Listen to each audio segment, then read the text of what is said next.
Sí, ya. Ok. Bueno, vamos a comenzar. Vamos a orar entonces.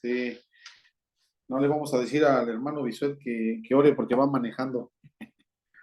Vamos a orar. Voy a empezar orando yo y ya comenzamos la clase. Padre Santo, le damos gracias, Señor, por la bendición de poder estar una vez más aquí, comendando, como siempre, en sus manos este proyecto, Señor, de pues, poder prepararnos un poco más, Señor, para servir a su obra, para servir a las demandas, a los retos, Señor, de quien espera, como dice su palabra, a razón de la esperanza que hay en nosotros. Ese es el propósito, Señor.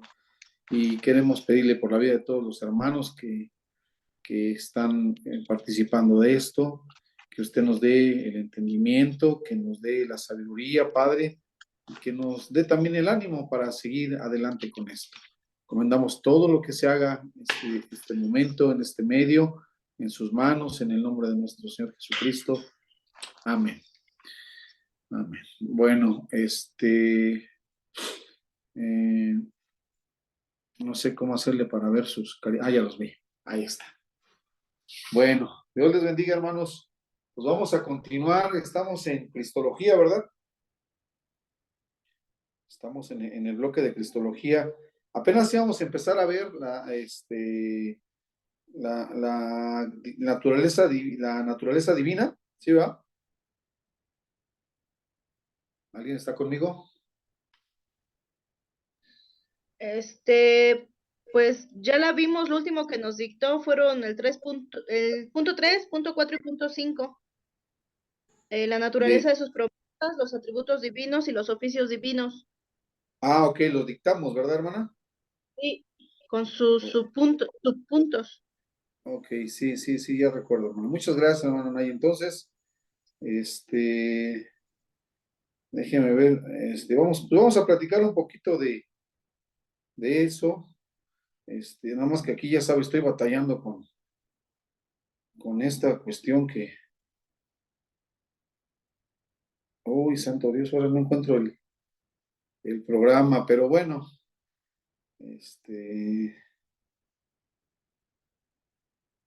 no, bueno, ya no lo encuentro aquí. A ver, hermana Nay, entonces recuérdeme qué fue lo que dictamos los Este, últimos puntos. bueno, desde el punto 2, que era el testimonio del Nuevo Testamento, todo lo que habla sobre la divinidad de Jesús, los títulos que recibe en el Nuevo Testamento, que también eran propios del Padre, y también sus títulos de Hijo de Dios, de Señor, de principio y fin. Nos habló de la relación de Cristo con su pueblo y con el mundo, Ah, ok, que Dios es juez, pero también se habla de Jesucristo como juez. Él ok, tiene poder humanos, naturaleza, el mundo espiritual, tiene autoridad como maestro, enseña la verdad, habla la verdad, él es la verdad. Nos dictó la naturaleza de sus promesas, que son propias de Dios, solo Dios puede prometer lo que Cristo promete. Atributos divinos, su preexistencia y existencia por sí mismo. Y el último fue oficios divinos, nos dictó creador, juez, redentor, perdonador de pecados, sustentador, dador de vida y resurrección. ok.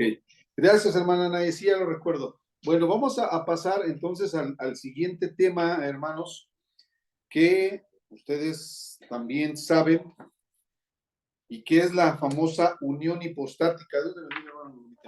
La unión hipostática. Ajá. Eh, ¿A qué se le conoce como la unión hipostática? Eh, ¿Alguien recuerda? ¿Alguien se acuerda de haber escuchado alguna vez esta cuestión de la unión hipostática? La hermana Normita que estudió en la Universidad de Harvard, ¿no? No sé. ¿Cómo? Tanto dinero que pagó, hermano. No, bueno. La unión hipostática. Pues en sí, hermanos, la unión hipostática proviene ahí, ¿verdad? De eso, de la palabra griega hipóstasis, ¿no? que significarían sustancias o naturalezas. Ahorita vamos a platicar más de eso, pero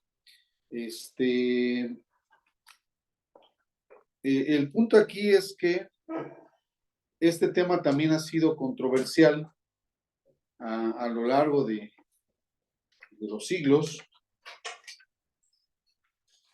porque también, hermanos, tenemos que recordar, tenemos que decir que esto va más allá de la lógica, lo que podemos entender como lógica humana, ¿sí? Déjenme ver, creo que ahí está. Ya, me estaban pidiendo permiso para entrar a la sala y no los dejaba. Ahí está. Ya entró el hermano Alex. Bienvenido, hermano Alex.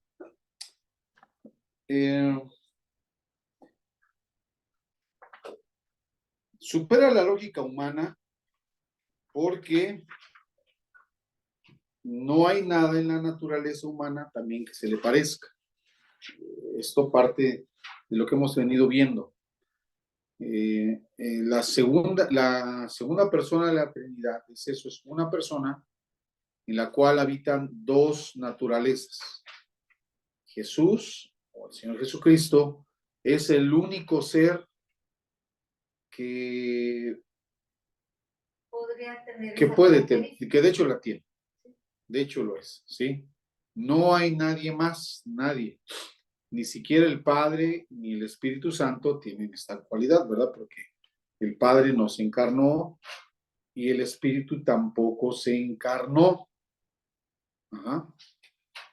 Yo sé que esto parece obvio y parece lógico, pero hermanos, cuando usted se encuentra en el campo de la fe y en el mismo mundo, usted sabe que de verdad pasan cosas tan raras como tan dramáticas y tan vergonzosas en esa cuestión de la religiosidad. Apenas hace unos días se dio un escándalo a nivel internacional porque uno de los grandes líderes de una de las religiones pues, más famosas del mundo, el Dalai Lama, ¿sí dice eso? Seguramente lo vieron, ¿verdad? Al viejito besando, se alocó el viejito, ¿verdad? Se descaró, sí, sí, francamente se descaró el señor, besando a un niño y pidiéndole que le chupara la lengüita, ¿verdad? El Dalai Lama, ¿no? Pues aquí sí, todos estamos ofendidos, francamente esto es algo que nos ofende a todos, ¿verdad? Porque, en primera, hermanos, creo yo sí aplica o sí, influye el que el Dalai Lama no sea cristiano, no sea de nuestra fe, no sea de nuestra religión. Allá de por sí los que somos especialmente defensores a ultranza de la fe cristiana y que todo lo que no suena cristiano es malo y es pecado y es del diablo y se va a ir al infierno, pues con más razón, cuando vemos algo tan deplorable, ¿verdad? Cuando vemos algo tan... Pero ya se oía, no pasó 3 años, ya había oído un comentario. ¿Pero de él o de que era pedófilo? Sí, no, varios comentarios de los líderes. Ahora, el problema es que ustedes saben, eso no pasa solamente en este caso, como en este caso en el budismo, ¿no? El problema es que dentro del cristianismo, dentro de la fe cristiana, o más bien, voy a seguir utilizando la palabra cristianismo, porque ahí vamos a incluir a los católicos, vamos a incluir a los protestantes y vamos a incluir a todas las sectas a las que ha dado a luz, o más bien a las que ha dado a tinieblas, ¿verdad? El cristianismo, hace apenas, creo yo, el año pasado, ¿no? el caso también, no menos deplorable, el líder del grupo llamado La Luz del Mundo, ¿verdad? Qué horror, que eso es una cuestión, ya no sabe uno ni qué calificativo ponerle. Ahora, aquí el punto, hermanos, es que es aquí donde de repente cobra especial relevancia el que nosotros tengamos un conocimiento lo suficientemente sólido de estas cuestiones doctrinales y de la fe.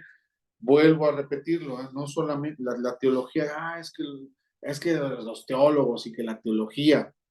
Bueno, usted sabe que hay gente que se hace llamar así, porque este líder de La Luz del Mundo, a lo mejor no tal cual la frase que voy a decir, pero por supuesto se ha presentado ante su grupo como eso, como la encarnación del Espíritu de Dios.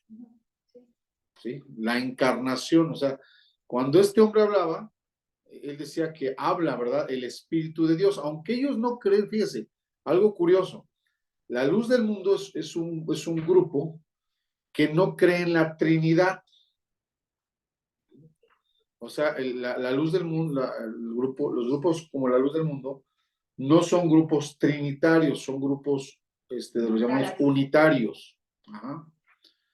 Pero miren nada más qué contradicción entonces, y hasta qué nivel entonces se eleva la blasfemia, porque siendo ellos unitarios, que él diga que es la encarnación del Espíritu de Dios o de Cristo, pues se presenta como Dios, o sea, como Dios mismo. Ajá. Al decir él, es que el Espíritu de Dios me ha poseído. Ajá. Y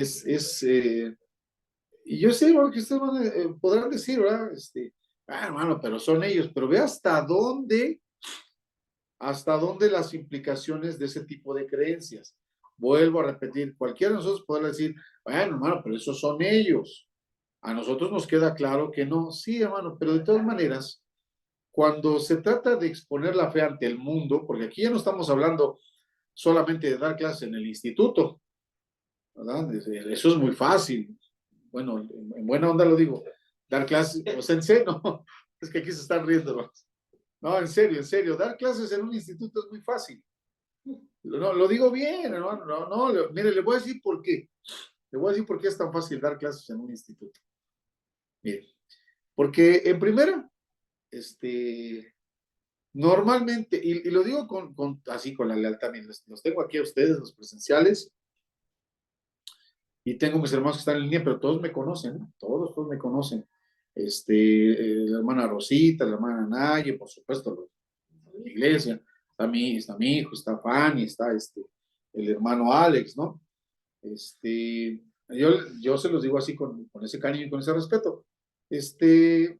Sinceramente, con que yo fuera un pasito adelante de ustedes, uno nada más, ya les puedo dar clase, ¿no?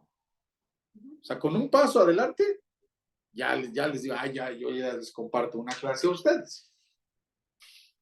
Y mientras me mantenga un paso adelante, pues yo les doy clase a ustedes, porque aquí todos somos cristianos, porque aquí todos somos creyentes y todos somos bien buena onda. ¿Qué onda, hermano? ¿Verdad? Aquí todos somos bien buena onda. Pero cuando se trata, entonces, de exponer las verdades que nosotros creemos ante una persona que no comparte nuestra fe. Y fíjense que hace unos días hacía el mismo ejercicio, y se lo voy a decir, hermanos, todos están aquí, se lo voy a decir. Hace unos días hacía yo el ejercicio que hemos hecho en hermenéutica, hermanos, en hermenéutica, de citarles el texto de Primera de Juan 2, 1 y 2, si quieren abrir sus Biblias. Mis hermanos que están ahí en línea, todos ya se lo saben, porque todos ya tomaron hermenéutica. Yo sé que van a abrir la Biblia nada más para continuar. Pero todos allá, tanto Betel como Dios Fiel, ya hemos platicado mucho de esto, porque este ejemplo lo hemos utilizado mucho para hermenéutica. Y más o menos dice así, ¿verdad? El texto, ¿no? Primera Juan 2:1 y 2. Hijitos míos, estas cosas os escribo para que no pequéis. Y si alguno hubiere pecado, abogado tenemos para con el Padre, a Jesucristo el justo. Y Él es la propiciación por nuestros pecados, y no solamente por los nuestros, sino por los de todo el mundo. ¿Sí dice así, no? Hasta de memoria ya me la aprendí. Y entonces, platicando con este pastor, yo le decía que qué triste y qué difícil es cuando esos versículos, ustedes hermanos aquí de iglesia remanente, es que me confundo con el otro, con el Shaddai, bueno, iglesia remanente, ustedes son muy dados al evangelismo. Ustedes con relativa frecuencia, antes de la pandemia, salían a folletear, ¿no? Y no es raro que en folletos evangelísticos que son para inconversos, impriman ese versículo, ¿no? Abogado, porque la cuestión evangelística es que Jesús es tu abogado y Él te puede librar de tus pecados, ¿no?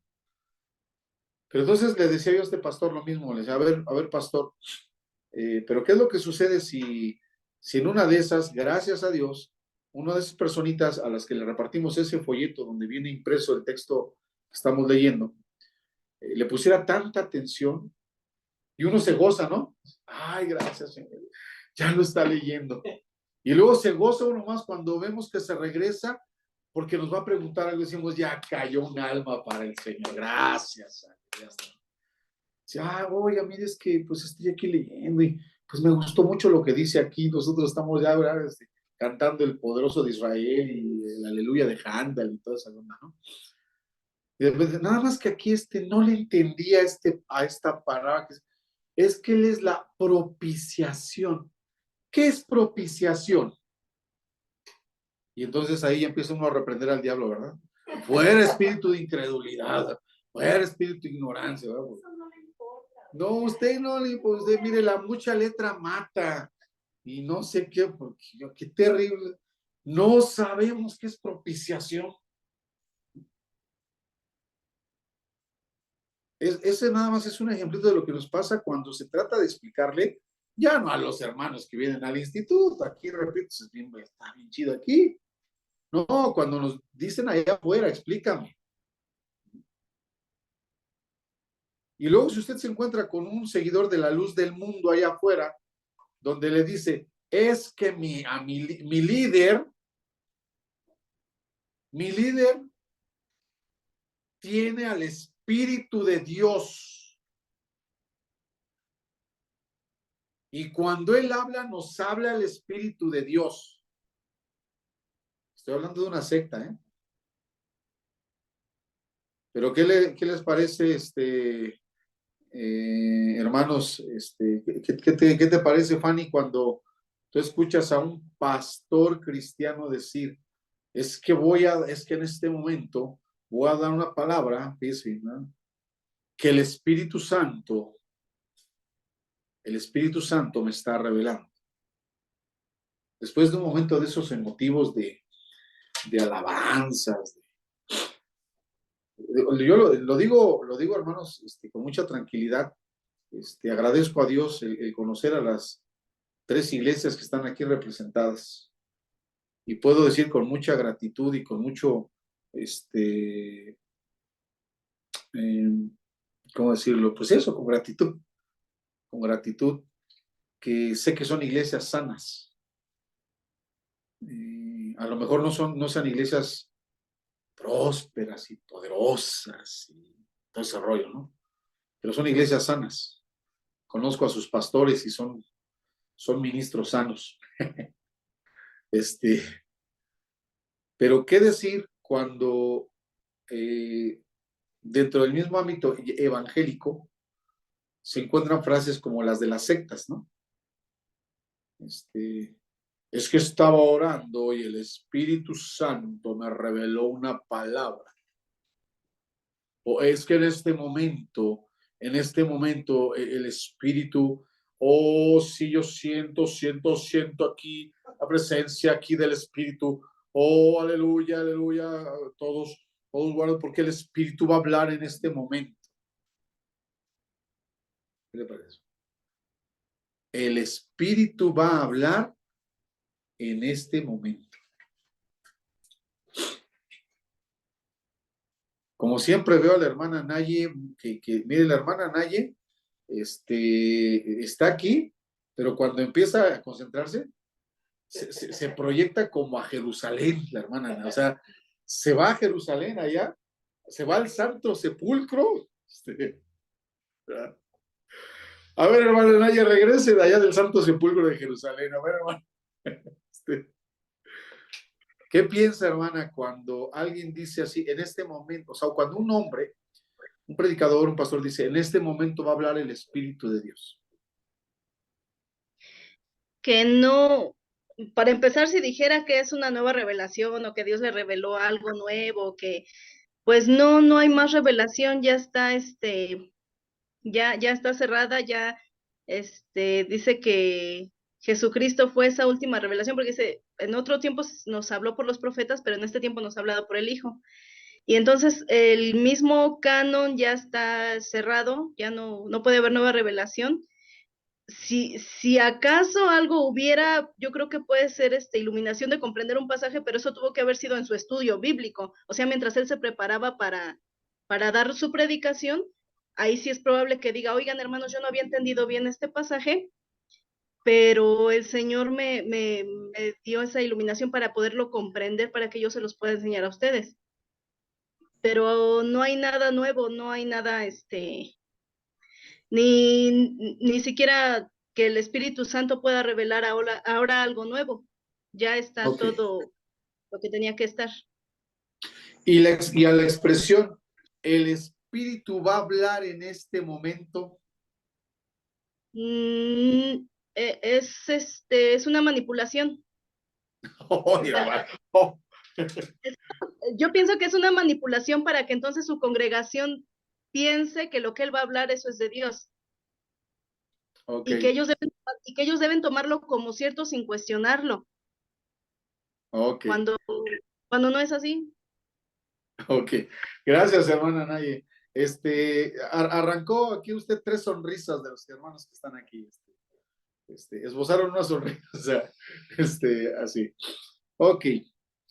Hermanos, Jesús es el único ser en todo el universo en el que habita corporalmente toda la plenitud de la deidad, es decir, en él, en Jesús, está o es, mejor dicho, está Dios en plenitud. En su naturaleza divina está la plenitud de la deidad, así como dice aquel texto, ¿no? De Colosenses, ¿sí?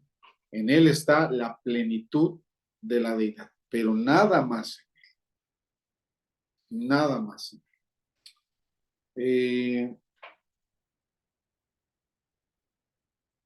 La unión hipostática significa entonces, hermanos, que en Jesús, en Jesucristo, están, decíamos, las dos naturalezas, la naturaleza humana y la naturaleza divina.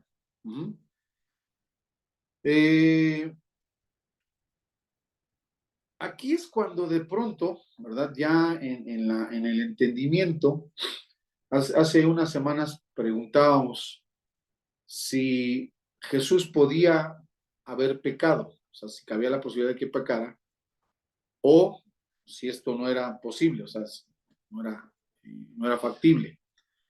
O la otra opción, ¿se acuerdan, no? Si tenía el poder para no pecar. Mire, no es complicado entenderlo, tal vez sea más complicado explicarlo. Si alguien se va a especializar en cristología, tendrá que saber explicar esta cuestión de las dos naturalezas y cómo operaban para que, bueno, número uno, por ejemplo, en la cuestión del pecado, si hubiera la posibilidad de que Jesús, en su naturaleza humana, o sea, como cualquier ser humano, hubiera pecado, ¿sí? Él pudo haber pecado. Sí, hermano. Por eso el diablo lo tentó. Claro. Porque sabía que podía pecar, o sea, que podía caer. Claro. Él lo sabía. Claro. No, pues ni siquiera se esfuerza. Claro. La hermana Norma dice, ¿qué caso tendría entonces la tentación satánica si no hubiese existido la posibilidad de que Jesús pecara? Bueno, esa es una razón. La otra, hermanos, recuerden que ya estamos aquí perfilándonos a armar el engranaje, ¿no? En razón de la soteriología, o sea, de la doctrina de la salvación, hay un principio de legalidad que Dios mismo estableció, un principio de justicia. Por ahí dice la palabra que Dios no puede negarse a sí mismo. Sí lo han leído, ¿verdad? Dios no puede negarse a sí mismo. Si alguien me ayuda a buscar el texto ese donde dice eso, ¿verdad? Dios no puede negarse a sí mismo. Por favor, ayúdenme a buscarlo. Eso quiere decir, hermanos, que cuando Dios crea todas las cosas, las crea precisamente bajo su justicia, bajo su santidad. Dios Segunda de entonces, Timoteo 2:13. segunda de Timoteo 2:13. Gracias. Ahí ahorita lo vamos a leer. Vamos a leer en su contexto. Pero bueno, para irle adelantando.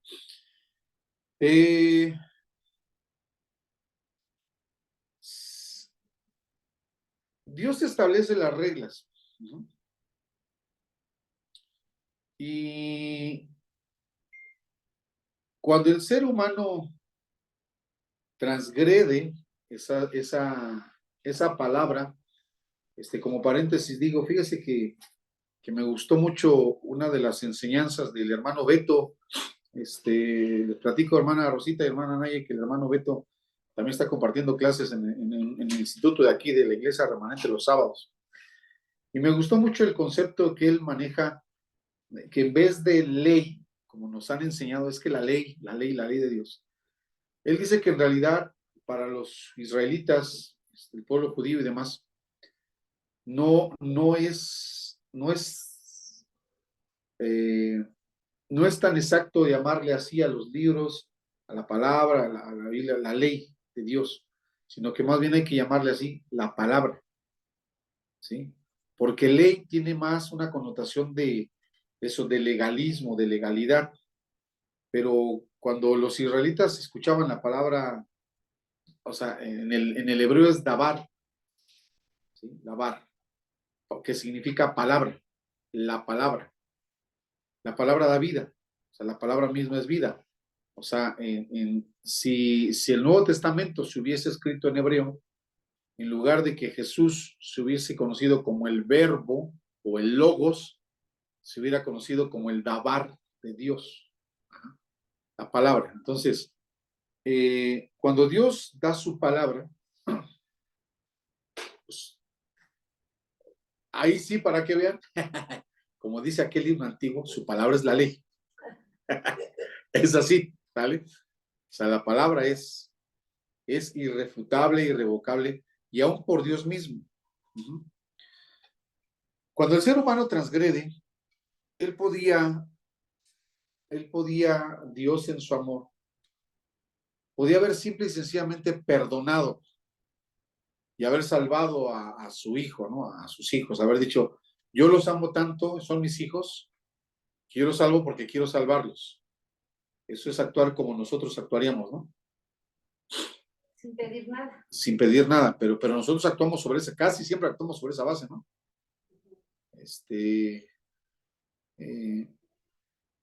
Pero aquí había un problema. Aquí esa criatura de Dios había transgredido su palabra. En ese transgredir su palabra se confabula con el enemigo de Dios y de él, por excelencia, que es el diablo, ¿no? Se vuelve aliado de él. Y entonces aquí hay una doble condena. Usted la ha leído en Génesis 3. El ser humano va a morir en todo lo que significa la muerte.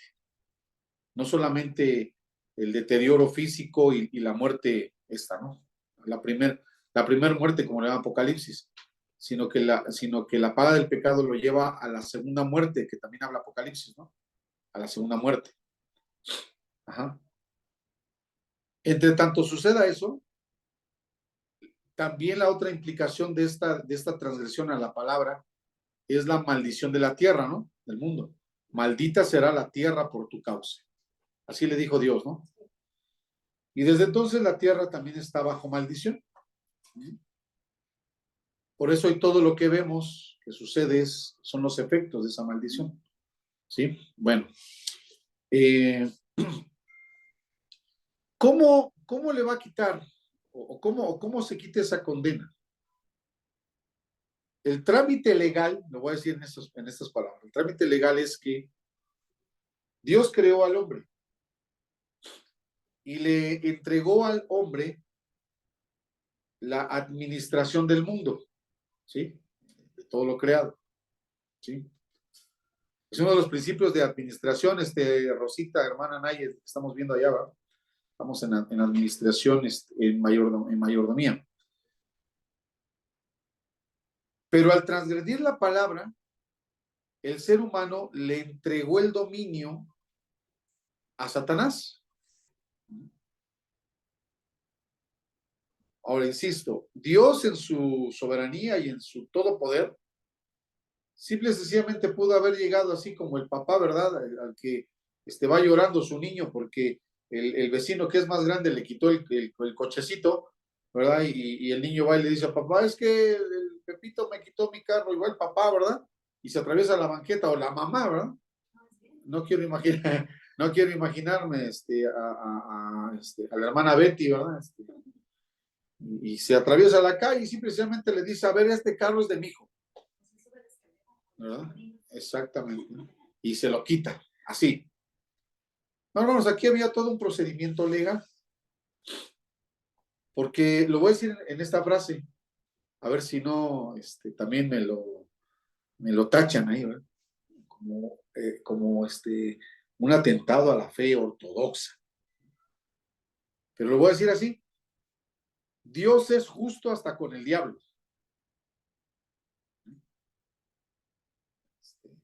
Entonces, si un hombre le entregó el dominio de esto, de su vida y de todo lo creado a Satanás, tiene que ser un hombre el que se lo quite. ¿Sí? Por justicia. El hombre se lo entregó, el hombre se lo tiene que quitar. Por esa razón también es que Jesús se encarna, el Señor Jesucristo se encarna y adquiere la verdadera naturaleza humana. O sea, Jesús es verdadero hombre. Y es ese verdadero hombre el que le va a arrebatar el dominio a Satanás de todas esas cosas. ¿Sí? Ahí sí, para que vean, fue una verdadera lucha espiritual, una verdadera guerra espiritual entre un hombre o el hombre, ¿verdad? El ex homo, así como luego les platico, el ex homo, y Satanás. En esa lucha sí había la posibilidad de que el Jesús hombre perdiera la batalla. Claro que existió esa posibilidad. ¿Está hablando de la cruz? ¿O de No. A ver, es buena pregunta. Es buena pregunta. Hermanos que están en línea, la hermana Norma pregunta, ¿en la cruz? No. No. O sea, desde que nació. O sea, en toda su naturaleza humana. O sea, desde bebé. Desde bebé. Ajá. Sí, porque bueno, en la cruz ganó, obviamente. No. Pero desde que nació, todo fue. Su vida fue perfecta. Ajá. Su vida fue perfecta. Ajá. Pero en ese lapso, Jesús pudo haber pecado. Porque es verdadero hombre. ¿Sí me explico? Es verdadero hombre. sea, cuando yo he escuchado que dicen, ay, bueno, porque él era Dios, Sí, sí, sí. pero pues era hombre, ¿no? O sea, no tuvo que ver su divinidad. Pero, o sea, no sé si me explico, no tuvo que ver su divinidad con la lucha que sostuvo. A ver, ahí vamos, hermanos. Mire, es que aquí está la controversia. A ver, si decimos que Jesús no pecó, ahora vamos a pasar del poetit non pecare y el non poetit pecare. A ver, vamos a pasar al, bueno, finalmente no pecó. ¿Sale? Gracias a Dios, Jesús no pecó. Ya no vamos ahora a tocar el punto de si no pecó porque tenía el poder para no pecar o porque no podía pecar. Eso ya, bueno, sí había la posibilidad de que pecara, pero tenía el poder para no pecar. Ahora, aquí viene lo otro. ¿De dónde provenía ese poder para no pecar? Provenía de que sí, ciertamente, era humano, pero al mismo tiempo es Dios y por eso entonces no podía pecar. Es decir, el poder para no pecar lo obtuvo por su naturaleza divina que está ahí mismo. Sí. A ver, la hermana Betty dice que sí. Sí, porque lo vimos hace tiempo cuando también estábamos viendo teología, que podríamos decir, pero es que era Dios, pues sí era Dios y sí tenía ese poder para no pecar. A ver, ¿quién da más? A ver, Rosita, ¿andas por ahí, Rosita? Sí, hermano, pero estoy intentando calmar a Mateo. Ah, sí, había Mateo. Bueno, pues no te preocupes, Rosita, ya ves que Mateo es aquí del equipo también. Gracias, No te preocupes. A ver, entonces, a ver, Josué. Vamos a echar el torito a mi hijo, ¿no? ¿Estás por ahí Sí, acá no. Ah. Sí, podía, pudo no pecar porque también tenía la naturaleza divina y de ahí tomó el poder para no pecar. Mm,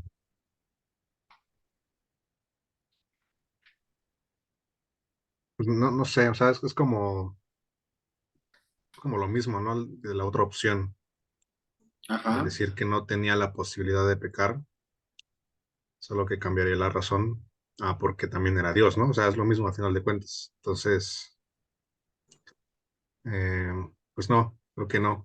O, bueno, así de Ok. rápido, que no. Paz. Yo creo que sí tenía la posibilidad o podía pecar, pero en esa creación perfecta que Dios ya lo tenía establecido para salvación del mundo, entonces ya no existía esa posibilidad de que pecara. A ver, el hermano Edwin se está metiendo. Bueno, fíjese que sí, el hermano Edwin nos mete en más problemas, pero a la vez creo que nos está virando, o sea, es como cuando agarra usted la curva, es peligrosa la curva, pero ahí va para la ruta, digamos, ¿no? El hermano Edwin dice que, a ver si lo entendí, Jesús tenía en su naturaleza humana la perfección, ¿sí? Que no tenía, digamos, ya toda la otra humanidad descendiente del primer Adán. Sí, hermano, exactamente, va por ahí más. Miren, Josué dice, si la naturaleza divina de Jesús es finalmente la fuerza, la potencia para que Jesús en su naturaleza humana no peque, entonces entonces caemos en la declaración del non poetit pecare, porque finalmente sí dice, bueno, entonces no pecó, porque aunque era humano, también era Dios. Pero más bien la cuestión no es, a ver, si yo pudiera dibujarlo así, decir, a ver, la naturaleza divina, pues como que vino del cielo, ¿no? y la naturaleza humana, pues es de aquí de la tierra. Ahí están las dos naturalezas, ¿sí? Para efectos de la legalidad, hermanos,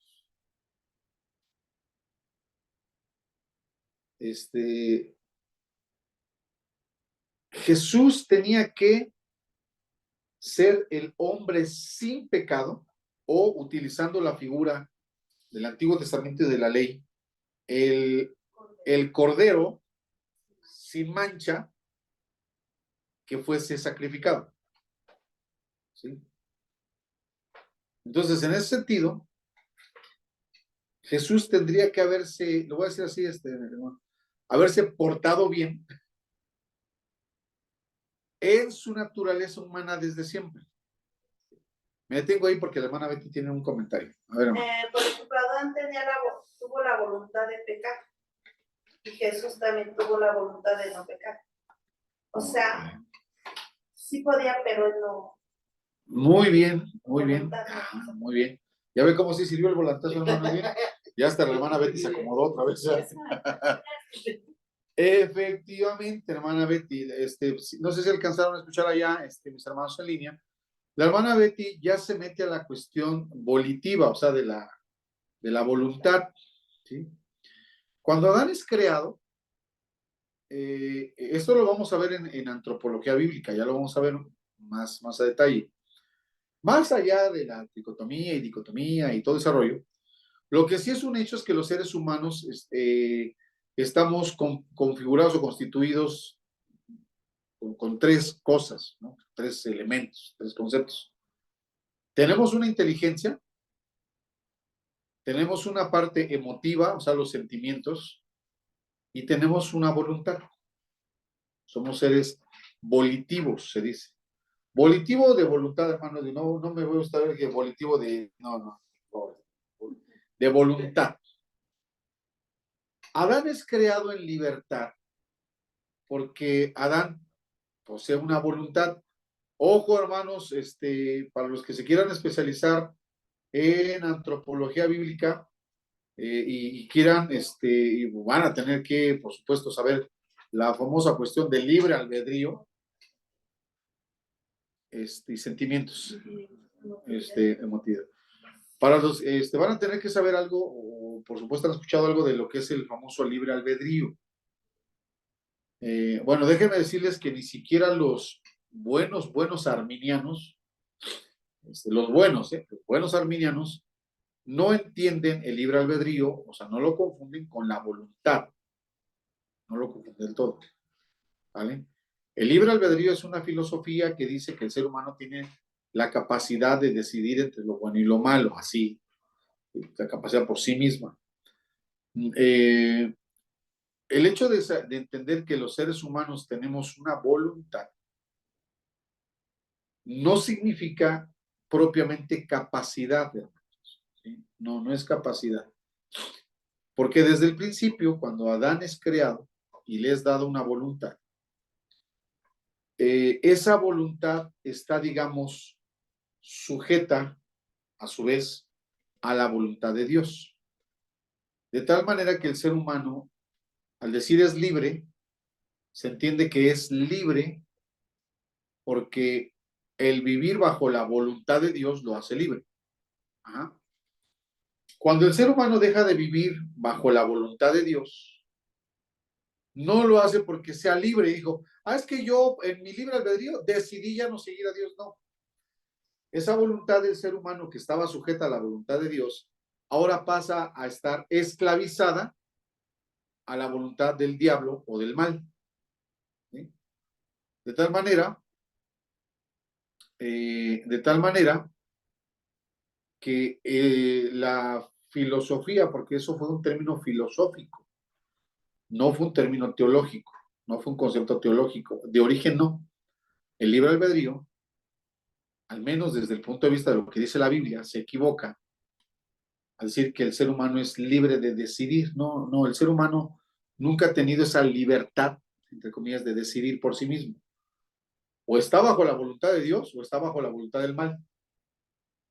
¿Sí? De tal manera que el ser humano no hace lo que quiere.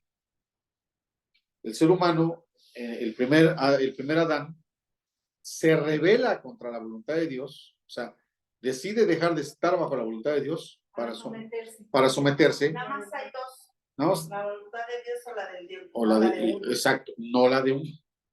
Exactamente. Dice que, bueno, yo creíamos eso, que si era la voluntad de uno. No, pues no. Pues no, no, porque, aunque digan, no, pues es que estamos sujetos a nuestras propias pasiones. Pues, qué son las concupiscencias? Pues es el mal, ¿no? Es el mal. ¿Sale? Entonces, el segundo Adán, que es el verdadero hombre, también tiene una voluntad, pero desde siempre todos los evangelios y todo el Nuevo Testamento, y aún desde las profecías, ¿qué dice?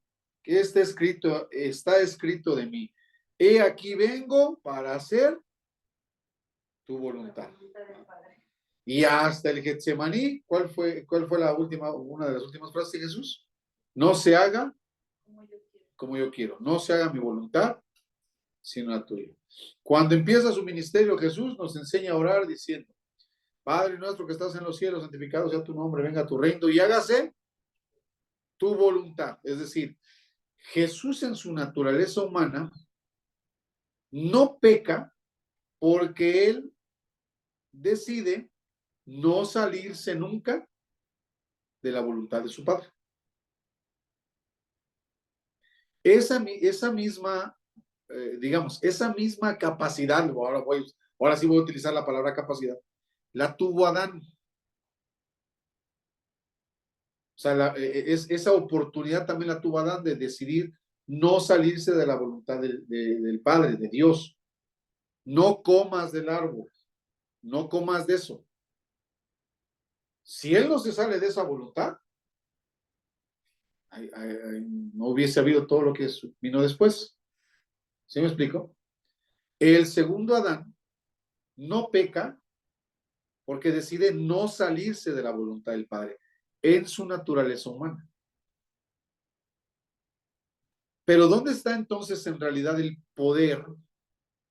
¿Dónde está el poetit non pecare? ¿Dónde está el poder para no pecar? ¿Dónde estuvo el poder de Jesús para no pecar?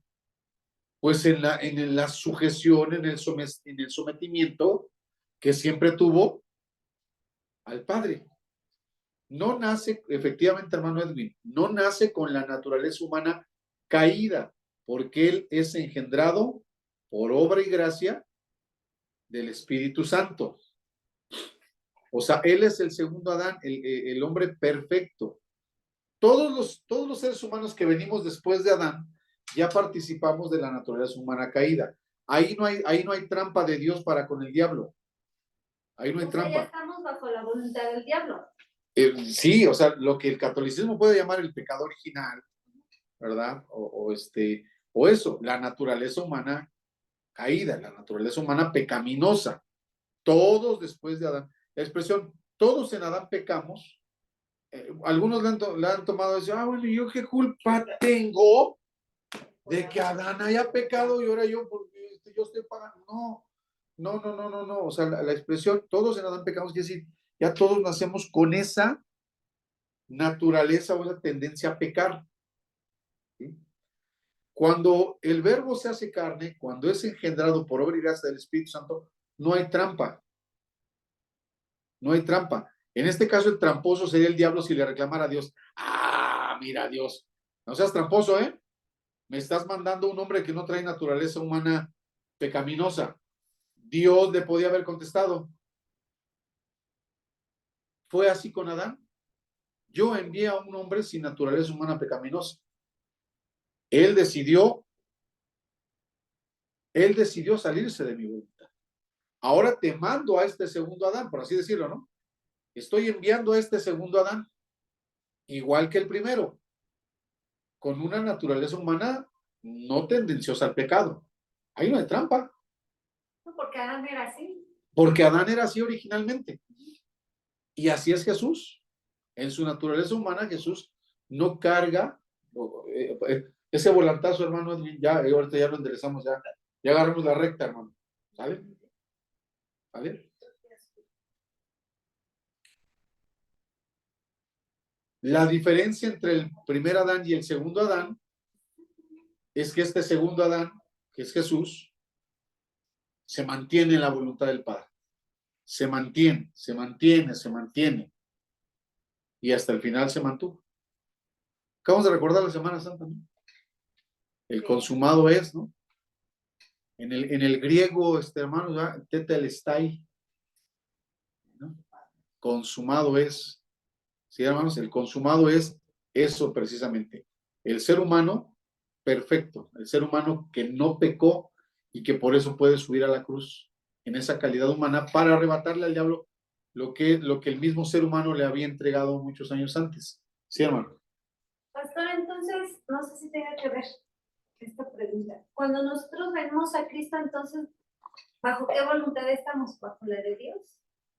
Ah, buena pregunta. A ver, aquí la hermana Norma pregunta, cuando nosotros venimos a Cristo, ¿bajo qué voluntad estamos?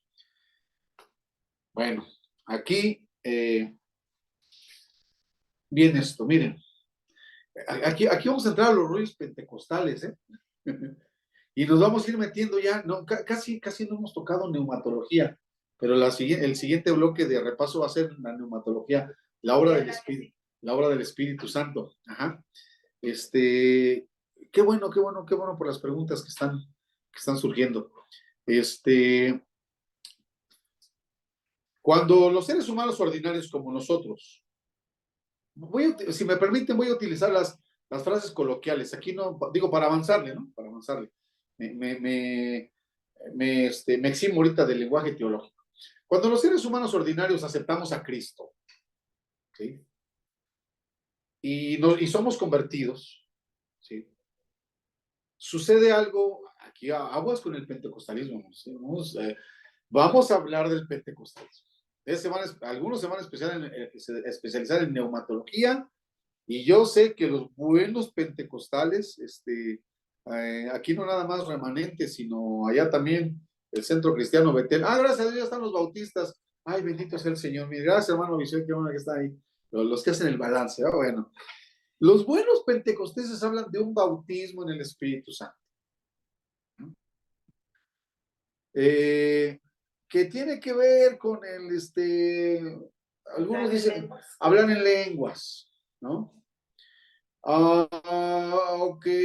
Y además, después del bautismo del Espíritu, pues vienen los dones, ¿no?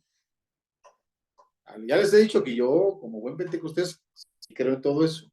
La cuestión es acomodar el escenario, porque nos han enseñado dentro del pentecostalismo que primero se acepta a Cristo y después viene el bautismo del Espíritu.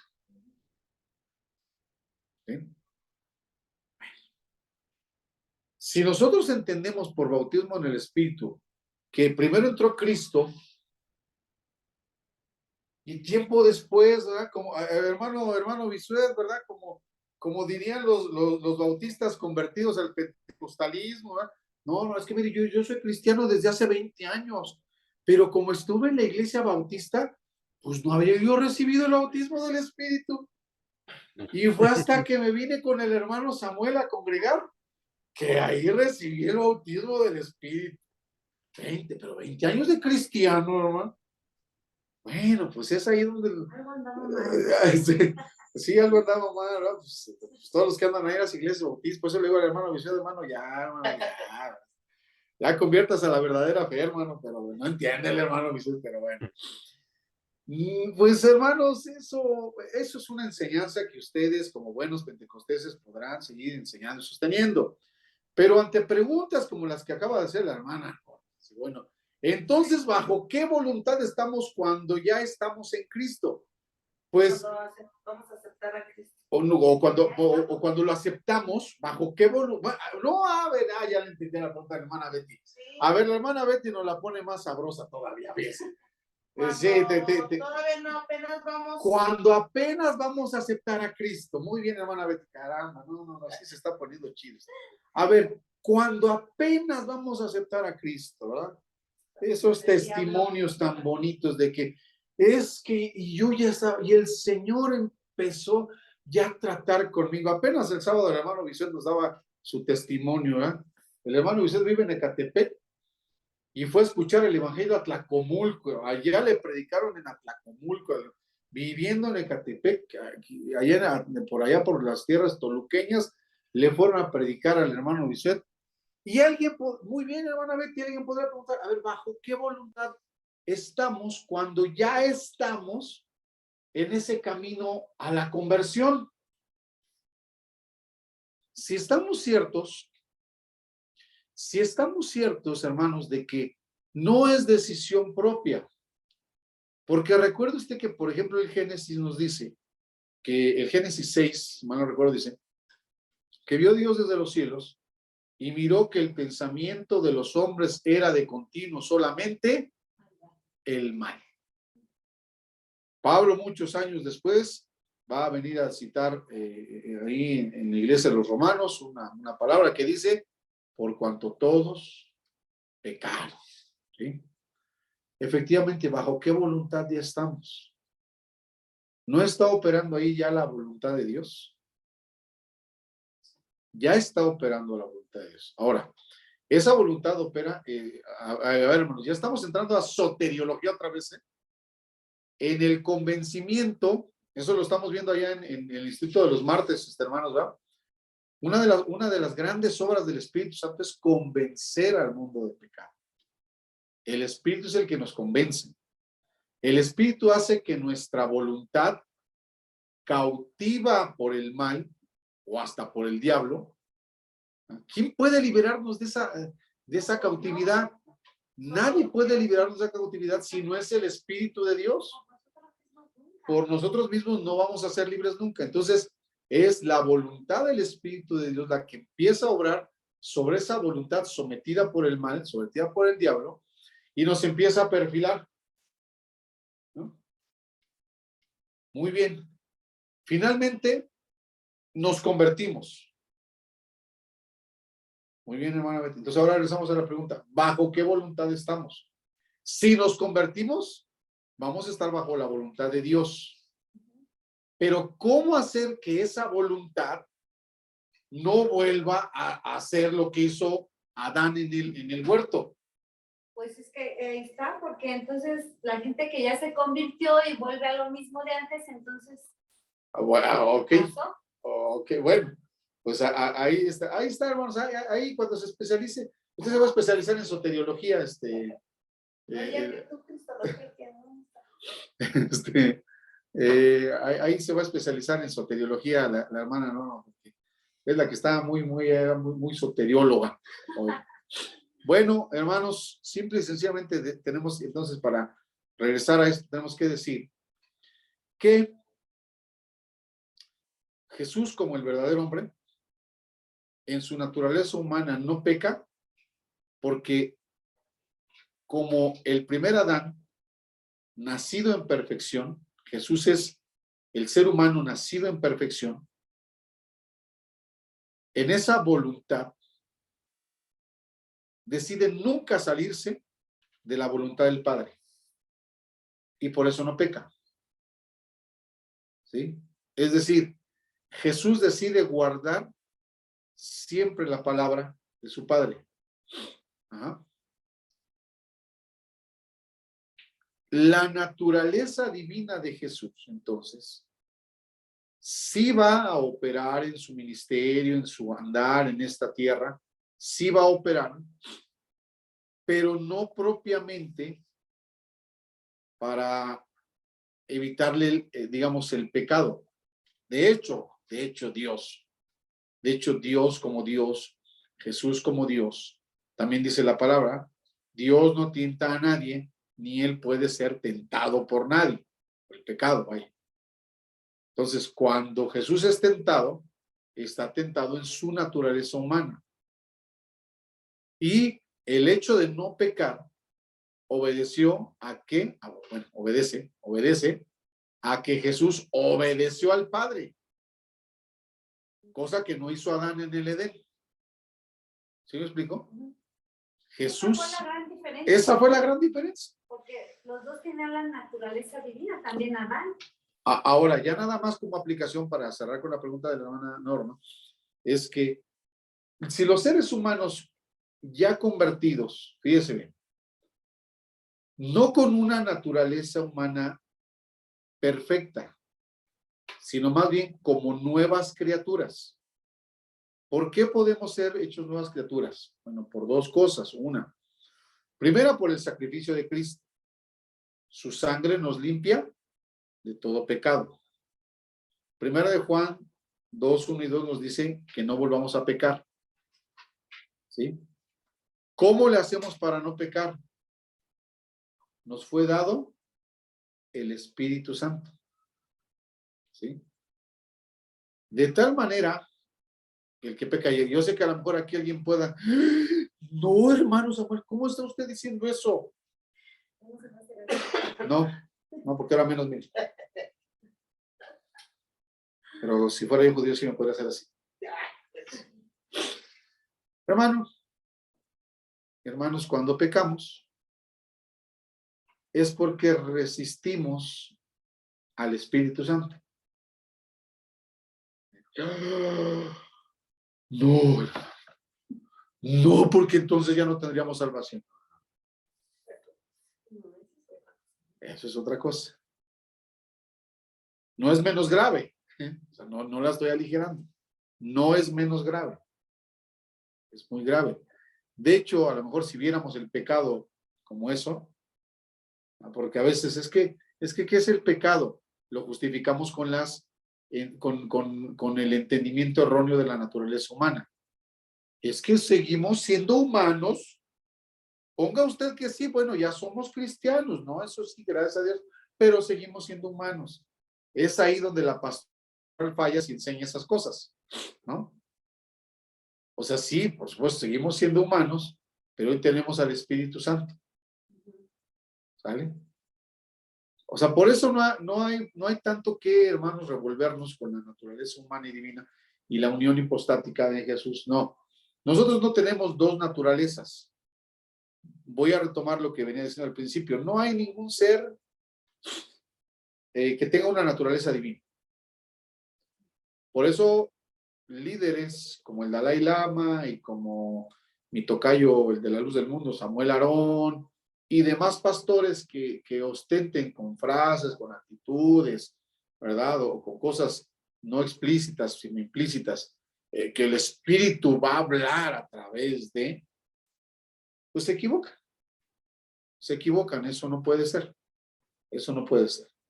¿Sí, hermanos? Porque en nosotros no hay una naturaleza divina.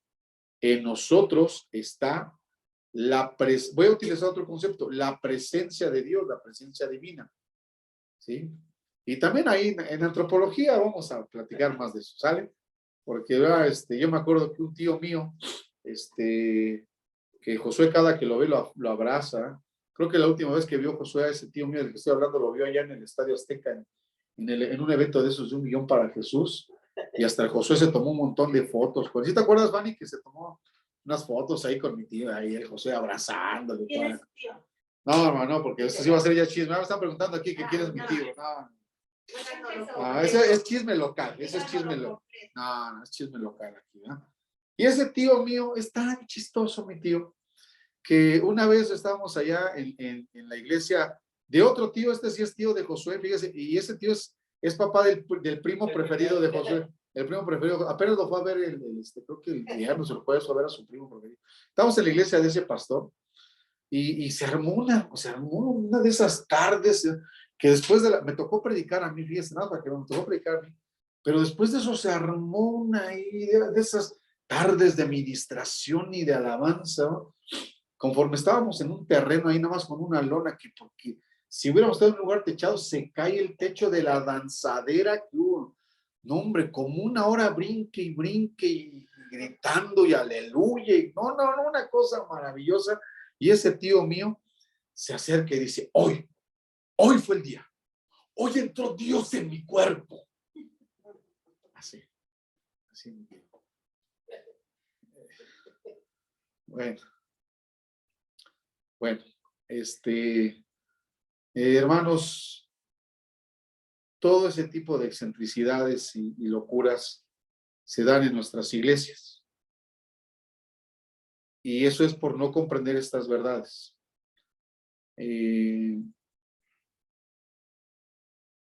cuando decimos traemos a Dios en el corazón o Jesús entró a mi corazón, o fíjense, o hay otra frase, ¿no? Somos templo del Espíritu Santo. ¿Sí? Debemos entender las frases, porque no sería propio pensar que adentro de mí o está Dios, y menos pensar que hay una parte de Dios adentro de mí, así como tal, ¿no? Sí, literalmente, ¿no? Eso sería como una posesión, ¿no? Como si Dios... yo creo que esas expresiones bíblicas son todavía, como diría también una amiguita mía de la iglesia de hace muchos años, son más impactantes. Saber que Dios está en nosotros o con nosotros. No es que esté así aquí adentro, ¿verdad? Y como un cacho, una parte de Dios. Eso lo platicamos después, ¿sí, hermanos? Quiero ir dejando más en claro esto. En segunda de Timoteo, ¿qué?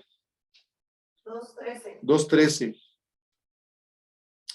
Es como una cuestión, ¿cómo se llama?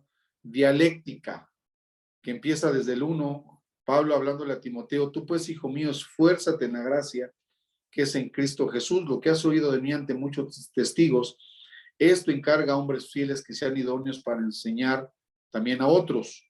Tú pues sufre penalidades como buen soldado de Jesucristo. Ninguno que milita se enreda en los negocios de la vida a fin de agradar a aquel que lo tomó por soldado. También el que lucha como atleta no es coronado si no lucha legítimamente. El labrador para participar de los frutos debe trabajar primero. Considera lo que te digo y el Señor te dé entendimiento en todo. Acuérdate de Jesucristo, del linaje de David, resucitado de los muertos conforme al Evangelio, en el cual sufro penalidades hasta prisiones a modo de malhechor, mas la palabra de Dios no está presa, por tanto, todo lo soporto por amor de los escogidos, para que ellos también obtengan la salvación que es en Cristo Jesús con gloria eterna. Palabra fiel es esta: si somos muertos con Él, también viviremos con Él. Si sufrimos, también reinaremos con Él. Si le negaremos, Él también nos negará. Si fuéramos infieles, Él permanece fiel, porque Él no puede negarse a sí mismo. Ajá. Digo esto, hermanos, para terminar con el punto de la legalidad y de la naturaleza humana de Jesús en cuanto a la soteriología. ¿Sí? Puede haber un comparativo en todo, ya lo vio, ¿no? Bueno, lo leí rapidito, pero puede haber un comparativo, un símil entre lo que es un discípulo de Cristo y Cristo. ¿Sí? Cristo nos enseñó a sufrir penalidades, Cristo nos enseñó a que de los frutos se participa hasta que sea labrado y sea cosechado, todo eso, ¿no? Pero cuando llega al punto de la infidelidad, no está hablando propiamente, hermanos, de una, ¿cómo decirlo? O más bien, cuando llega al punto de la infidelidad, es decir, si nosotros fuésemos infieles, ahí ya no hay comparación, ¿ya lo vio? Ahí ya no, ni el soldado, ni el labrador, ni el atleta, ¿verdad? Ya no entran, ¿no? Porque ahí Pablo le está diciendo a Timoteo, él no puede negarse a sí mismo en cuanto al cumplimiento de toda la justicia, ¿sí? De todo lo que es justo. Entonces, Jesús es el labrador, el atleta y el soldado que tiene que cumplir con toda la justicia y que de hecho ya, cuando Pablo le está diciendo esto a Timoteo, ya Jesús hizo la obra, ya está todo consumado, ¿sí? Él no puede negarse a sí mismo en cuanto al cumplimiento de toda la justicia. En su naturaleza humana, Jesús cumplió con toda la justicia, pero en su naturaleza humana, ¿sí, hermanos? Es el verdadero hombre, es el ser humano perfecto, cómo obtuvo o cómo no obtuvo. Nace con esa perfección y la mantiene precisamente por haber sido, en estas figuras que utiliza Pablo, haber sido el buen soldado, haber sido el buen soldado que no se enredó en los negocios de la vida, haber sido el labrador que desarrolló toda su labor, haber sido el buen atleta que corrió debidamente toda la carrera. ¿Sí me explico, hermanos? En esa obra de justicia, Satanás ya no tiene nada que reclamar. Por eso, en la carta a los Colosenses, cuando dice que había un acta, ¿se acuerdan, no? El acta que había contra nosotros, que nos era contraria, fue quitada. Y ahí en ese contexto de la carta a los Colosenses está manifestada también la derrota de los principados. Ahí dice, en Colosenses dice, y exhibiendo a los principados y a las potestades, ¿no? Porque triunfó sobre ellos en la cruz. Arrancó esa acta que nos era contraria. Ahí está esa figura de la legalidad. Si Jesús no hubiera sido esa persona legalmente correcta, el acto hubiera seguido ahí. No nos hubiera podido defender. No hubiera podido presentarse ante el Padre como el ser humano perfecto. ¿Sale? Pero lo hace, hermanos, otra vez, porque se somete a la voluntad del Padre. Y otra vez subrayen esto, hermanos. Apenas empezamos a ver lo de la unión hipostática. Aquí sí me estoy deteniendo otro poquito. Lo hace en su naturaleza humana. No echó mano de su divinidad. Por así decirlo, no echó mano de sus poderes divinos. ¿Sí me explico? Es aquí donde, para terminar, vamos a empezar a ver, bueno, ustedes ya lo vieron, hermano, porque usted ya estudió en el Instituto Internacional Remanente Shaddai y Anexa, ¿no? Y Anexa, ¿verdad? Que por ejemplo, ¿verdad? Algunas cuestiones de este habitar dos naturalezas en una sola persona son que es intuitivamente cierto que los atributos, las propiedades y el poder o la fuerza implican necesariamente una sustancia de la que sea la manifestación. De nada se puede predicar. Aquello de lo que podamos predicar, los atributos bien materia o bien de mente, tiene que ser necesariamente una realidad. Bueno, entonces, ¿qué entendemos por esto? Si estamos hablando de dos naturalezas en Jesús es porque se ha manifestado en él, ¿no? Se ha manifestado en el testimonio bíblico, ya lo vimos la semana pasada, tanto esa naturaleza humana como esa naturaleza divina. Es decir, estamos viendo que Jesús tiene todas las cualidades y todos los atributos de los seres humanos, porque tiene un cuerpo, porque tiene emociones, porque ese cuerpo se cansa, tiene necesidades. Ahí está esa sustancia o esa naturaleza. Pero también es Dios, por ya todo lo que vimos, ¿no? Hace obras de Dios, tiene los títulos de Dios, hace promesas que solo Dios puede hacer, etcétera, etcétera. Bueno, entonces es un hecho que existen las dos naturalezas, ¿vale? Hay dos naturalezas, no hay dos personas, no hay dos seres, son dos naturalezas, una naturaleza humana y una divina, dos. No es menos cierto que donde los atributos sean incompatibles, las sustancias tienen que ser diferentes y distintas. Aquello que tiene extensión no puede carecer de extensión. Lo que es divisible no puede ser indivisible. Lo que es incapaz de pensamiento no puede pensar. Lo finito no puede ser infinito. ¿A qué se está refiriendo todo esto? A ver, a que siguen siendo dos naturalezas, ¿verdad? Que no se podrían confundir y decir, es que, como tal vez, a ver, vamos a decirlo así, como tal vez pensaran los griegos en su mitología. Los griegos en sus mitologías creían en lo que se conoce como semidioses. ¿Se acuerdan, no? Perseo, Hércules y todos ellos, ¿no? que eran semidioses o que eran medio humanos y medio dioses. Y en esos seres, por así decirlo, pues ahí en quienes han leído esas mitologías, sí se confundían, ¿no? Por así decirlo, las sustancias, o estaban revueltas, vaya. En Jesús no se revuelven, dejen a cabo de leer, en Jesús no se revuelven las naturalezas. A ver, dejen leer lo que sigue para... Ni se mezclan. Ahorita dejen, sigo leyendo antes que se me acabe el tiempo para seguir explicando. Bueno, para seguir platicando. Igualmente cierto es que los atributos no pueden existir distintos y separados de la sustancia. No puede haber accidente sine subjeto. Ahorita platicamos de eso.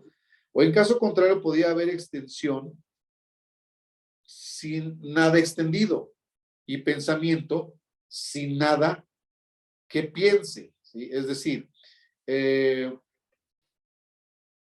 si es Dios, pues tiene que tener las cualidades de los dioses, de un Dios. Si es humano, pues tiene que tener las cualidades de los seres humanos. Entonces, a ver, por ejemplo, si es humano, pues al comer va a engordar. O va a ir exacto, muy bien, hermano. Si es humano, al comer va a ir al baño. Pues sí, ¿no? Pero si es Dios, en primera, no va a comer porque no tiene hambre. Exactamente, ¿no? Y por lo tanto, pues ni va a engordar y ni va a ir al baño. No estoy siendo blasfemo, ¿eh? Estoy nada más tratando de ilustrar estas cuestiones. A ver, seguimos. Asimismo, aquí sí ya nada más vamos a poner un poquito de atención a esto. Asimismo, es intuitivamente cierto que los atributos de una sustancia no pueden transferirse a la otra. ¿Vale? Lo vuelvo a leer. Asimismo, es intuitivamente cierto que los atributos de una sustancia no pueden transferirse a la otra. Sigo leyendo. La materia no puede estar dotada de los atributos de la mente, porque entonces dejaría de ser materia. La mente no puede ser embestida por las propiedades de la materia, porque entonces dejaría de ser mente. Tampoco la humanidad puede ser poseída por los atributos de la divinidad, porque entonces dejaría de ser humanidad.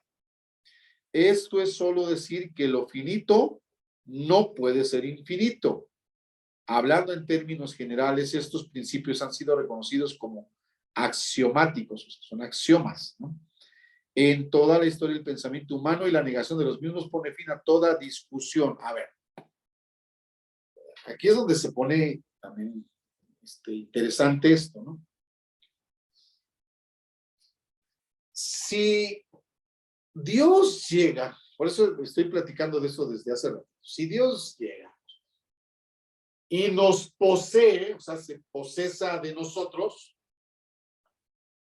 ¿qué creen que le pasaría, por ejemplo, a nuestra inteligencia o a nuestra voluntad? Por hablar de las cosas no físicas. ¿Qué pasaría si Dios llega y se me mete así? ¿Qué me pasaría? ¿Cómo empezaría yo a hablar? Pues como un poseso, ¿no? O sea, si alguien es poseído por Dios, ya no es ese alguien. Ahora, ¿quién es? Pues ya es Dios, ¿no? O sea, ya es Dios, ya nomás está en un cuerpo.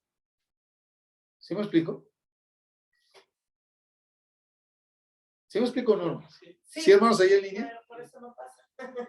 Por eso no, exactamente. Por eso no pasa.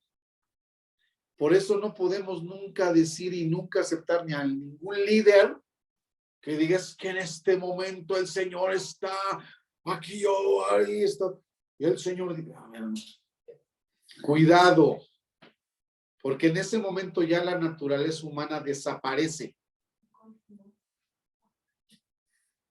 Eso no fue lo que le pasó a Jesús. Hay una naturaleza humana y una divina, pero que no se van a mezclar, porque al mezclarse, hermanos, una anularía a la otra o al revolverse, ya se perderían. Es que tenemos que hablar así, y no nada más yo, sino pues, estos teólogos y de eso, tienen que hablar en términos de sustancia, ¿sí? Y así lo ilustramos, no hay otra manera, no hay otra forma de explicar esto. Si mezclamos harina con aceite y azúcar, o sea, la sustancia de la harina con la sustancia del aceite y la sustancia del azúcar, ya no vamos a poder decir esto es azúcar, ¿verdad que no? O ya no vamos a poder decir esto es harina, o ya no vamos a poder decir esto es aceite. Vamos a tener que decir esto es masa y sirve para. En Jesús no sucedió eso, hermanos. En Jesús, habitando las dos naturalezas en él sigue siendo verdadero hombre y sigue siendo verdadero Dios. Una naturaleza no anuló a la otra, ni tampoco una naturaleza le quitó las propiedades a la otra. No sé si me explico, hermanos. Sí. ¿Sí? La naturaleza humana no anuló o no, voy a decirlo así, no contaminó la naturaleza divina. Y la naturaleza divina no anuló la naturaleza humana. Y no es más una que la otra. Y no es más una que la otra. En él. ¿Sí, hermanos? Porque en Jesús no hubo una posesión. O sea, no era Jesús un hombre o un bebé y llegó y se le metió Dios. Desde que nace, o sea, desde que es engendrado, Él es Dios. ¿Sí? ¿Usted tiene que preguntar, no? Entonces, cuando Jesús hizo milagros, lo hizo como Dios. ¿Qué hora es, hermanos? ¿Qué hora es? Ya, no, todavía faltan 5. 8:31. 8:31. A ver, hermanos, vamos a dejar esto 8:31 y vamos a dejar la pregunta que hizo la hermana Norma. A ver, no como tarea porque estamos en esto, ya estamos entrando al calorcito de lo que va a ser, ¿eh? Pero la hermana Norma pregunta, Rosita, que si los milagros que hizo Jesús los hizo como humano o los hizo como Dios. Ahí la vamos a dejar porque ya son 8:31. Pero por ahí anda ya la hermana Janet y la hermana Liz y todos. Bueno, a ver, hermanos, pues vamos a dejarla aquí porque si ya son 8:31, esa pregunta se va a quedar. No, acuérdense que tenemos el grupo de WhatsApp, ya les dije que ahí pueden, ahí en el grupo de WhatsApp podemos preguntar, ¿sale? Pero ahorita ya vamos a entregar el horario, ¿verdad? Porque lo cortan y aquí empezar a pagar tiempo de demora es caro, ¿no? Pero ahí está la pregunta, hermano Bisuet, hermano Alex. La pregunta es, ¿los milagros que hizo Jesús los hizo como humano o en su naturaleza humana? Que es factible, ¿no? Sí. ¿Es factible? Yo le voy a eso. Bueno, el hermano Betty dice que le va a eso. ¿O los hizo como Dios? No es tan difícil, hermano. Podemos hacer también nosotros. Pues, porque falta ver, o sea, digo, todavía vamos a ver en esta unión hipostática la presencia del Espíritu Santo en la vida de Jesús. ¿Vale? Pero eso lo vemos la próxima semana, hermanos. ¿Vale? Ahí pongan en el grupito. Ahí pongan en el grupo todas sus preguntas y sus reclamos. Hermanos, pues ahí está para que vean cuando ustedes para los que se quieran especializar en Cristología, pues ya saben a lo que le van tirando, hermanos. Ahí está, ¿no? ¿Sale? Bueno, Josué, ¿subiste la clase anterior, hijo? Sí, ¿La ya está subieron, la ya. clase? Ok. Sí, Para los que no lo han visto, vean la clase anterior y déjala todavía hoy y mañana. Sí. Deja la clase anterior hoy y mañana. Mañana que es jueves, ¿verdad? Pues, Y ya jueves en la noche, por favor, nos subes la de hoy. Sí, ¿Sale? la subo ahorita de una vez. Bueno, siempre la subo. ¿Se pueden subir las dos? Sí, la de hoy ya la subí hoy en la tarde. Y la de hoy, pues, perdón, la semana pasada. Y la de hoy la semana subo La de hoy la subo ahorita. ¿Se pueden subir las dos? Sí, bueno, ya subí una y hoy subo la otra, la de hoy. Ah, bueno, ok. Bueno, entonces ahí sube las dos para los que no pudieron estar la semana pasada. Bueno, hermanos, Dios les bendiga. Y anímense a ser cristólogos. ¿Sale? Dios les guarde, nos saludamos la próxima semana.